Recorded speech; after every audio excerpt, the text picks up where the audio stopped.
The ego is something that is it's insecure. It's something that is in need of control. The ego actually is an inferior thing, but it's trying to act like it is something that is superior. Hence this schism occurs between the ego and between the unconscious or the self. There's a kind of a messiah complex at work here as well, I feel, that we project the savior type ideal on someone, and we expect them to save us, and we're not willing ourselves to kind of deal with this and get to the root of why we perhaps feel insecure, or why we feel we don't have enough power to run our own lives, basically. If we look at the New Age movement, for instance, which is another kind of trap in all of this, where people might end up, actually, they're looking for something so bad that they're taking all these things that are handed to us or to them, but it's not really based on any real understanding. It's still kind of coming from a religious type of perspective. People are genuinely seeking something new. They're genuinely seeking a new type of spirituality, or to better themselves, or to change something, but this is being hijacked. And what they actually do is that they lead you into another type of group mentality or New Age religion, whatever it is, and people still are not able to kind of really break free from that and follow their own journey or their own path, which I think is very important in all of this.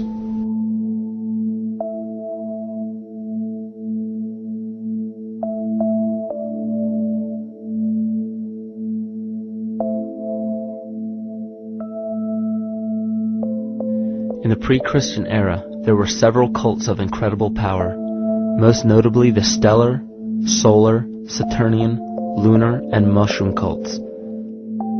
It is simple to see that worshippers of the lunar goddess comprised of the lunar cult. The worship of sun gods were indicative of the solar cults. The Saturnian cult, which consisted of Phoenicians and Canaanites, worshipped El or Eli. The biblical exodus of the Hebrews from Egypt showed that they entered Canaan and merged the lunar cult of Isis, the solar cult of Ra, and the Saturnian cult of El to form Isis, Ra, El, Israel. The old Israelitish cult and mythology, the Yahweh worship, the patriarchal legends, the sojourn in Egypt, and so on, are rooted in the religion of the sacred fungus, developed from the underlying fertility philosophy of the ancient Near East. The Jewish mitre, Muslim turbans, and military berets are derivations of the symbol of the mushroom cult. One of the first and most prominent, however, was the stellar cult, and a number of these ancient cults were created for shamanic purposes and earthly stewardship, yet some were taken over with different intentions. Just as you would imagine in any establishment of power, smaller cults formed within the main cults to worship individual deities. The cult of Mithras and the cult of Dionysus are two examples.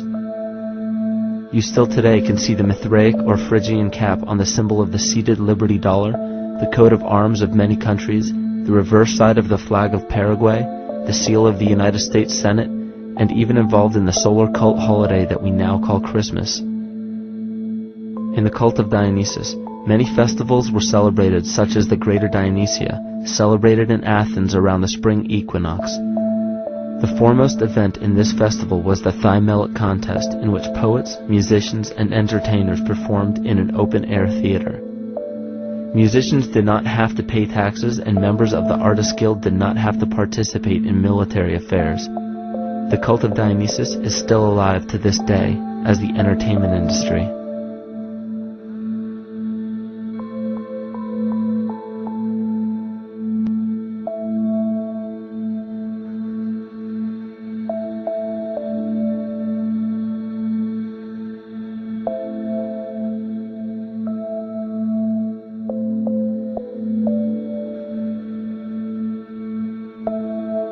These cults still exist in many important positions of power throughout the entire civilized world. Yet the most important function of these groups is to manufacture the consent and complicity of the people. The conscious mind is the creative mind. It's the one that has your personal identity into it. It does the real thinking. And then there's a subconscious mind. Well, there's no entity in it. The subconscious mind is the equivalent of a tape player. It records behaviors, and then at the push of a button plays a behavior. It's automatic. It's a very convenient thing, because then we don't have to relearn all the time. Once you know it, you can make a pattern. The problem is that the basic patterns of belief and behavior that are programmed in the subconscious mind came from our teachers, primarily our parents, our family, and our community. So most people don't even understand how easily we're influenced by our environment. Every person that we encounter, every single situation that we're faced with, every little word that's said on television may not seem too influential to our conscious minds, but your unconscious is designed specifically to let every environmental signal influence you without your awareness. So the question is, are we leading conscious or unconscious lives? And now neuroscience has told us in the unfolding of our lives, only 5% of our life is controlled by our conscious mind, and 95% of the time controlled by the subconscious with programs from other people that were installed in there. And the problem is, it means when those programs are playing, we don't see them. And the skeptics will sit there and say, consciousness, archetypes, astrology? No. We create things with our hands, not our minds. Archetypes aren't physical. They can't influence me. But when you think of the fact that we're only conscious of this small little fraction of our behavior, what we don't realize is that entire countries, entire civilizations that think they're free and independent, but are unconsciously too afraid to be free and independent, they will beg to be governed. And if they can't do it themselves, who do you think will consciously or unconsciously take that responsibility? It usually ends up being that strong, masculine, animus archetypal figure. When we think we're in danger, we're not looking for our mother to nurture us. We want our father to protect us. And right on cue with the age of fear, this age of catastrophe, the age of this parasite, we see masculine domination. And one of the primary conduits for giving our responsibility and our conscious energy away is money.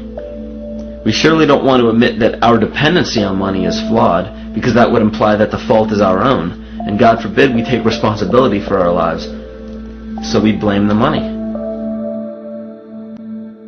This is the cornerstone of the entire illusion being built around us by the false ego. Money is said to be the root of all evil, yet it cannot be evil because money is only a symbol. Symbols carry only the faith and spirit of the observer. This means that the symbol of paper money evokes and surfaces the evil intentions and inherent flaw of our false ego. Money only exists because we agree to accept it as valuable. And to further illustrate our incapacity for freedom, we've given the control of our faith-based money to a private corporation instead of the federal government. There is no law stating that we have to use Federal Reserve notes as currency. We choose to because we fear the alternative: independence.